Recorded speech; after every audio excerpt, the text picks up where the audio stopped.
చరణ్ గారు, అసలు 'సురేష్ ప్రొడక్షన్స్' నుంచి ఏదన్నా ఒక మూవీ ఒస్తుంది అంటే, ఆడియన్స్ అందరికి ఎట్లా అంటే, ఓకే. ఫుల్ ఎంటర్‌టైన్‌మెంట్‌దే ఒస్తుంది. అలా ఉంటుందనమాట. అసలు 'సురేష్ ప్రొడక్షన్' నుంచి ఇలాంటి gripping thriller no one expected. మీరు ఎట్లా కన్వే చేశారు? And what was the reaction అంటే you that got? Story Suresh గారిని చాలా ఎక్సైట్ అయ్యారు ఆ స్టోరీకి. అదే ఇందాక నీకు చెప్పినట్టు ఒక అండర్‌లైన్ మెసేజ్ ఉంది కదా! అవును. సో, ఆయన నాకు చాలా సార్లు చెప్పారు. ఈ స్టోరీ నేనెందుకు పిక్ చేసుకున్నానంటే అమ్మ దేర్ ఈస్ ఎ మెసేజ్. హ్మ్. ఆ మెసేజ్ ఏదైతే ఉందో దాన్ని మనం చెప్పాలి. హ్మ్. బీయింగ్ ఒక లెజెండరీ స్టూడియో తరపున ఇప్పటి వరకు ఒక ఫిల్మ్ చేసాం. ఇది ఒక న్యూ పాత్ ఫిల్మ్‌లా ఉంటుంది కదా! అని చెప్పేసి ఆయన almost like it's just like a great responsibility. హుహుహు. అది నాకిచ్చి ఆయన హ్యాండిల్ చేస్తే నాకు మధ్యలో అడిగేవారు ఆయన షూట్ చేస్తున్నప్పుడు. మనం అనుకుంటే నా మెసేజ్ వస్తుంది కదా! అని.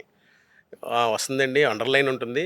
మరి మనం కంప్లీట్ మెసేజ్ ఓరియెంటెడ్‌గా కూడా వెళ్ళకూడదు కదా! అవును. ఒక క్రైమ్ థ్రిల్లర్‌లా వెళ్తూనే ఒక అండర్‌లైన్‌గా ఉంటుంది అని చెప్పేసి చెప్తా. చెప్పారు. యాహ్! కానీ నిజంగా చెప్తున్నాను ట్రైలర్ కట్ చాలా బావుంది. Thank story you. నిజంగా చాలా కనెక్టెడ్‌గా, రిలేటబుల్‌గా యాహ్! అనిపించింది. అండ్ మీరు చేసిన లొకేషన్స్ కూడా హైదరాబాద్‌లోనే యాహ్! Shoot yeah! యాహ్! చేశారనుకుంటా మోస్ట్ కదా! Of the shoot in Hyderabad only. ఎక్కడ సెట్స్ అలా కాదు. హ్మ్. డైరెక్ట్ లొకేషన్స్‌కి డైరెక్ట్ వెళ్ళి లొకేషన్స్. యాహ్! అలా and okay. Few parts flash back episodes ఏమో we shot in Godavari districts. Yeah! హుహుహుహు. అంటే గోదావరి డిస్ట్రిక్ట్స్ అనగానే మనకేమనిపిస్తుంది ఫెస్టివల్ మూడ్ అవును. లేదా లవ్ స్టోరీస్ కానీ, అవును. ఇట్లా అనిపిస్తది కానీ డార్క్ టోన్‌లో ఇవి ఎవరు గోదావరి డిస్ట్రిక్ట్స్‌ని చూపించలేదు. చూపించలే. Yeah! Maybe this is the first film. Yeah! ఆయన కూడా అదే అడిగారు నన్ను సురేష్ గారు కూడా. వై గోదావరి డిస్ట్రిక్ట్స్ అమ్మా? వై నాట్ తెలంగాణ లేకపోతే ఇక్కడ ఎక్కడైనా యాహ్! చేయొచ్చు కదా! అని.